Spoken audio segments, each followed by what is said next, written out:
Welcome to this mock test. This mock test is called Gojira. Now before you continue with this mock test, as always, please remember that you should attempt this question yourself first, mark yourself the suggested solution, and only then watch the video if you need to further understand where you've gone wrong. When you mark yourself the suggested solution, you should also investigate all of the mistakes that you make to understand what the gaps in your knowledge might be. Fix it up, go back to the material, go back to the act, fix up those gaps in your knowledge, and make sure that you are prepared for the test. Now, before you continue with this question, please make sure that you note that in this question, where we have, if there are any tax rates and tax tables that might be used, I have provided you with some. Now, all of these ones are ones the same as in the lecture examples, ones which I have deliberately created for this question. They are not correct. They do work in exactly the same way, so you can still apply the same principles, and that is what I want you to focus on, the principles. Please remember, in the test or the exams, you will use the rates provided to you in the Psycho Student Handbook. Those are the latest rates, so the latest Psycho Student Handbook. They will also provide you with the rates in the tests, and I encourage you to use those. So please take a moment to work through all of this to see what the rates are that we are going to use here. Again, don't try and memorize them. You should also not memorize them for your tests or the exams. You should be able to just get them from the material provided or the latest version of the Psycho Student Handbook. Okay, so let's start with the scenario. So Gojira Limited. Gojira is a resident company with a February year end. Right, a resident company. That's always important to note. February year end. So this tax year runs from the 1st of March until the end, the 28th or the 29th of February, depending on whether it's leap year. The company is a registered VAT vendor with a Category C VAT periods. That means it's monthly. And the company only makes taxable supplies. So it means they don't make any exempt supplies for VAT purposes. Do they make zero-rated supplies potentially? Could they be making that? Would that statement still be true? Yes. Remember, VAT at 14 or 15, whatever the current rate is, for the tax for VAT, and 0%, zero-rated. So that's the standard rate, and this is zero rate. Those are all taxable supplies in terms of the VAT Act. Not really as relevant here, I'm just reminding you a little bit. So we've got employee 1 here, Victor Clady. Victor Clady is a 35-year-old graphic designer. His role requires him to travel throughout Gauteng and meet clients on a regular basis. His role entitles him to various benefits, which includes free accommodation, a company car, and complimentary meals at Gojira's staff restaurant.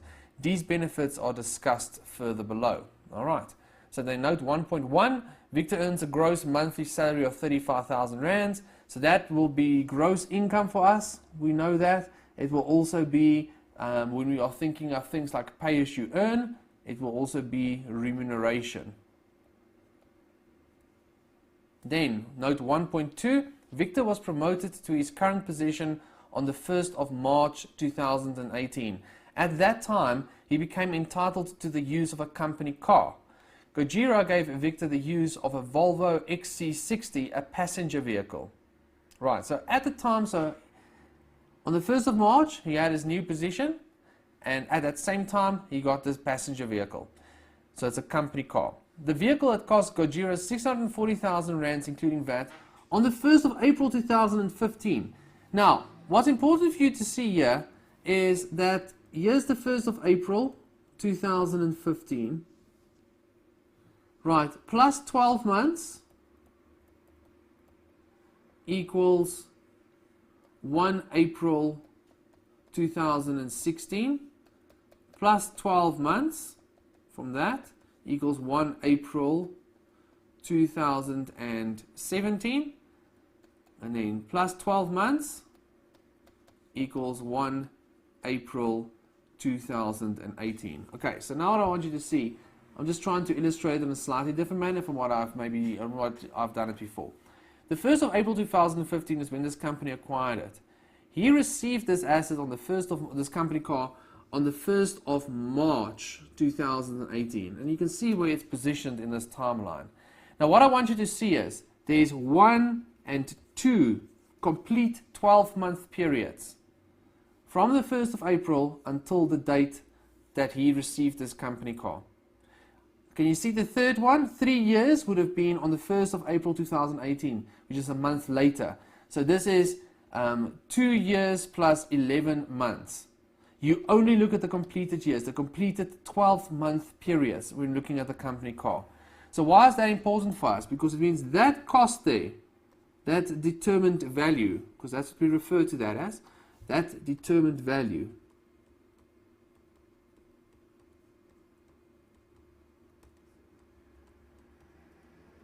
is 640 times 85% times 85%.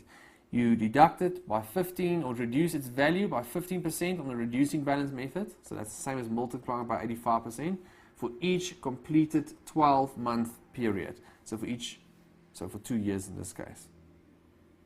Right. The vehicle was given to Tammy Peterson, who held Victor's position before his appointment on the date of purchase. So when Tammy got this vehicle, she would not have had to do this times 85 times 85. She would have just had to, or the 640,000 rands would have been used to calculate her fringe benefit. Right, the vehicle was purchased without a maintenance plan, so that means we use 3.5% and not 3.25%. That's only if there's a maintenance plan, remember. In terms of the agreement with Gojira, Victor is required to maintain an accurate record of the kilometers traveled in the vehicle, clearly distinguishing between private and business kilometers traveled. Okay, so he's got a logbook of kilometers, that's great. He maintains an accurate logbook for the year. The logbook indicated that he traveled a total of 37,200 kilometers, of which 26,412 were for business purposes. Alright, so I'm just going to, I like to just always do this. 37,200 is the total. Business kilometers. 26,412, and guys, you might have to show this also in your solution if you have to use the private kilometers anyway, because that is what we are calculating here. If you deduct those two from each other, 10,788.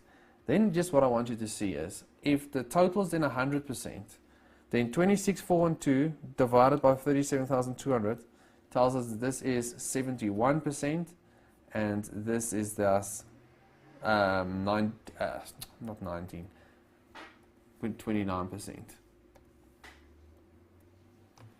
Okay, and why is that important? It means he used this vehicle less than 80% of the time for business travel.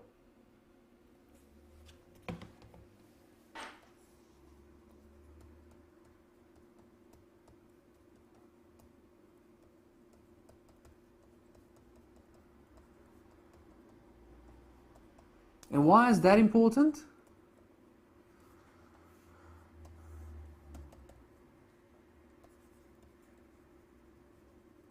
The remuneration figure will be times 20%, is that correct? No, it will be times 80%. You use the 20% if it is 80% or more used for business purposes. So that's why you need to know that.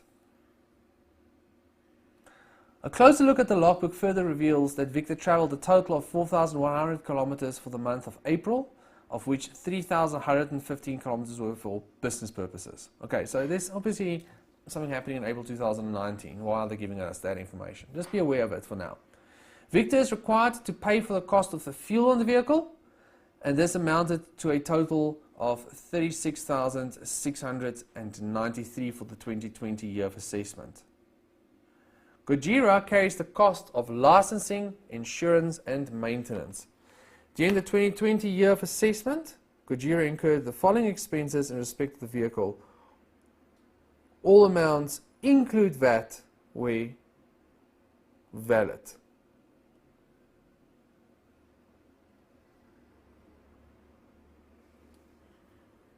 Okay. So be aware of it. Victor is required to pay the cost of fuel. So thus, it's a deduction when calculating the cash equivalent of the fringe benefit. If you have to do a fringe benefit, and that fringe benefit is obviously, I'm referring to the taxable income calculation. Right, so that's something you'd have to be aware of. This, you would not be able to claim from a company car perspective. This is a deduction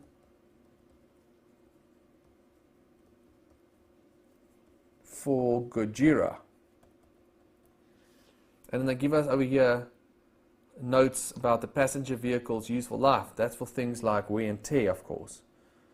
Right, so guys, there's a lot of information here, and I'm sure you, because you've worked for the required, you could see what, when you read this the first time, did you know where it was going to go? What did you think they were going to ask? My gut feel would be they're going to talk about this fringe benefits and stuff here, but we know from the required that that's not necessarily what they're asking here. So what's important here? There's a lesson to be learned here.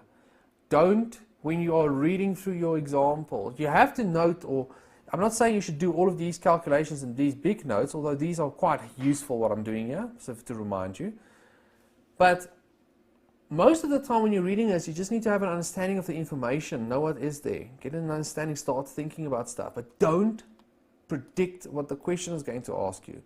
Because if you get your mind set on something that they are going to ask me a fringe benefit calculation here, and it's natural, guys, because, especially for those of you guys that know your work well, you might think they're going to ask that. But if they then don't ask it, your mind might already be set on a certain course here, and it's sometimes hard to get yourself out of it and to not catch yourself out. So just be a little bit aware of that. Okay, read to understand what's happening, to gather information, start thinking about stuff, but don't predict too much what the required is going to be. Note 1.3, Gojira owns a block of 40 flats situated in Benoni, Gauteng. The block of flats was purchased new from a developer in 2015 at a total cost of 24,800,000. Gojira purchased the block of flats to give to its employees to use as part of its corporate social investments. Right, so it's giving its employees accommodation. It's part of their payroll. So I want you to remember, Gojira is using this in the production of income. If you're giving your employees benefits and so forth, that is part of the production of income, unless it's obviously for some reason not. Right. Victor stays rent-free in apartment 26. It is a 2-bedroom apartment with 1 bathroom, a kitchen, and a small living room. Victor received the apartment fully furnished, but is required to pay for the water and electricity used. So this is a residential accommodation fringe benefit. Right.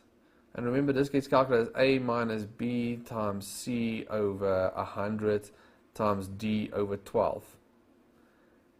A is the remuneration proxy. This should be given to us.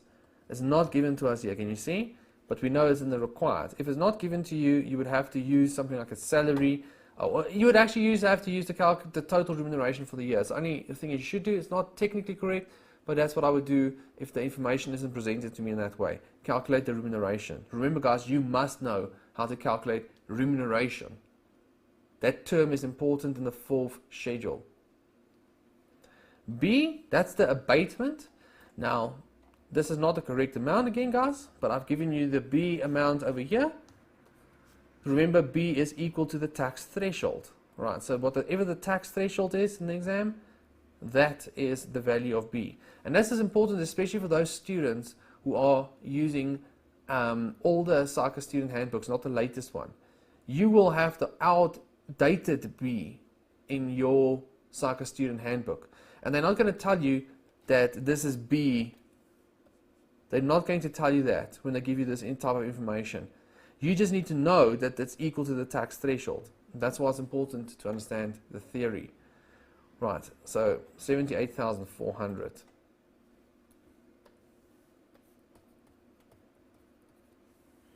Then you've got the C over here, and it's a 2-bedroom apartment with 1 bathroom, so that's 3 rooms, a kitchen 4 rooms, small living room, 5 rooms. Right, 5 rooms. Fully furnished, but he's required to pay for raw electricity. So he gets most things, but he doesn't get everything. So this is a number 18. And D is the amount of months in the year. We'll have to check that. It seems to be 12, but we'll have to see what they ask us. And they give us Victor's utilities bills. And remember, he has to pay for water and electricity. So these are the amounts that he paid. Remember, section 23A will apply to that, which says no deduction allowed. What's section 23A, guys? Remember, very important section. It tells you what you're not allowed to deduct prior domestic expenditure.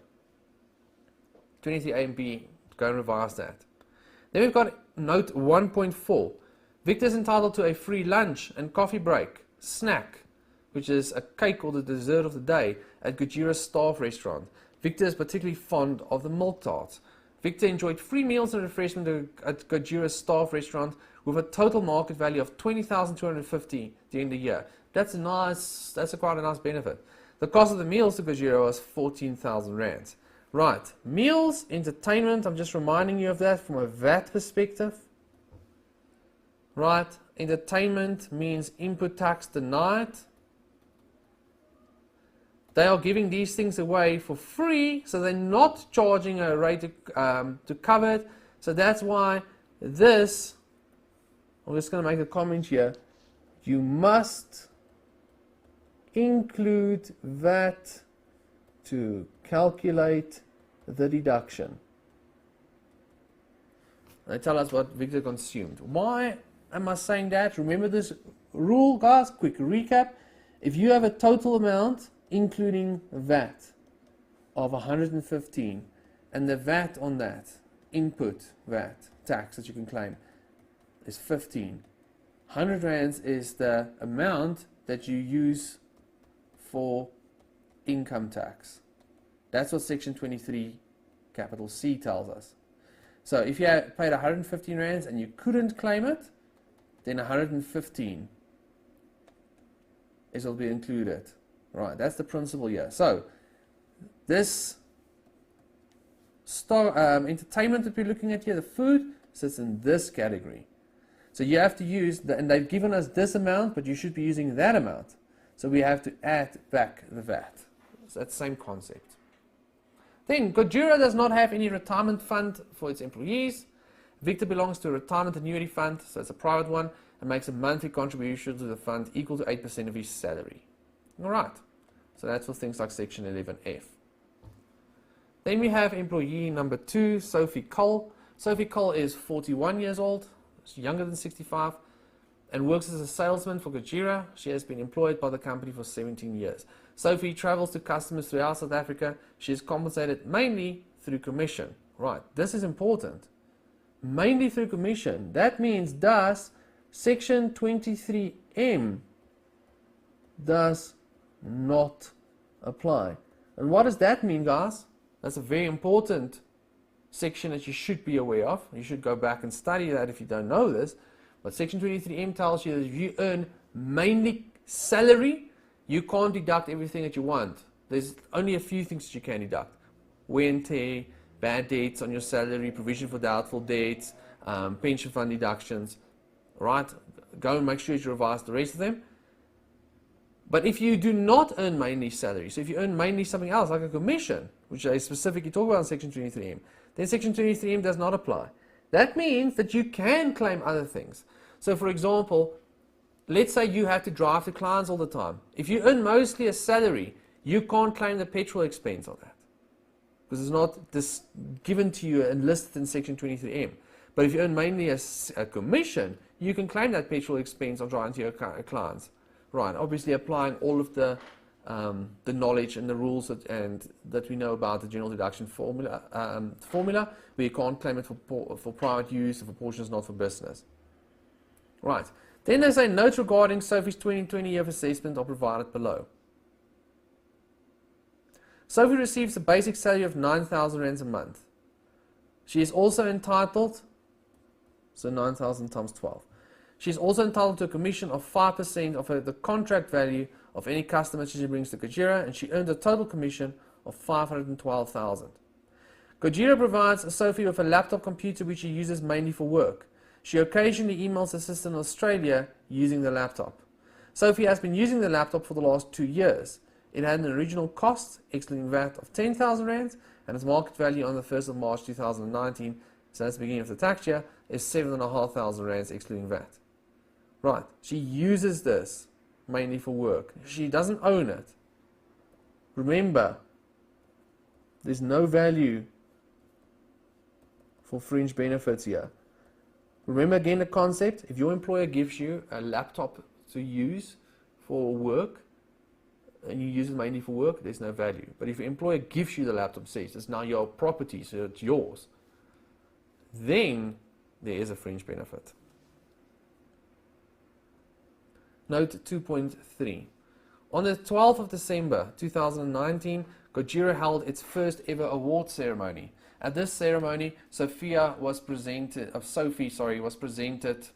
with 2 Kruger Rands for her long service. The Kruger Rands had cost Gojira 19,800 rands including VAT when it was purchased on the 1st of October to give to Sophie. And I'm just going to remind you that Kruger Rands are 0 rated.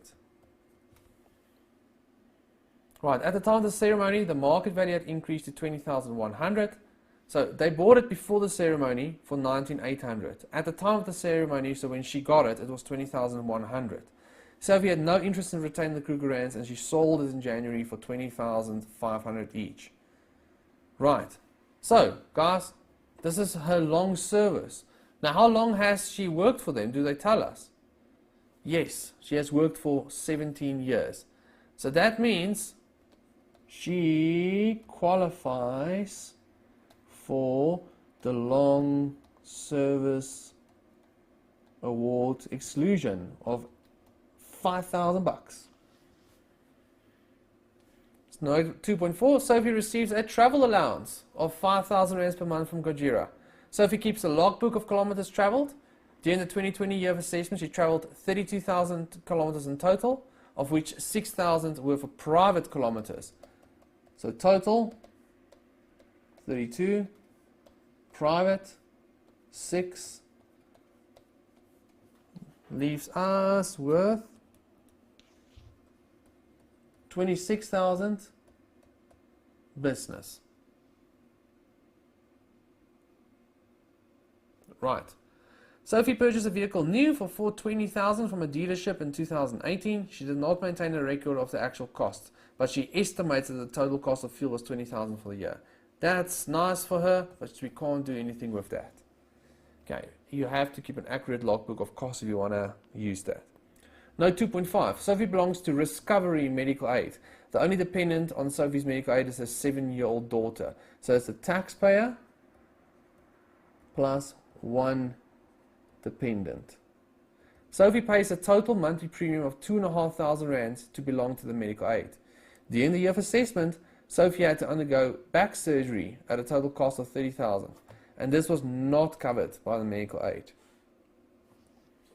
Alright, that's it for the read-through. In the next video, we'll start with the required.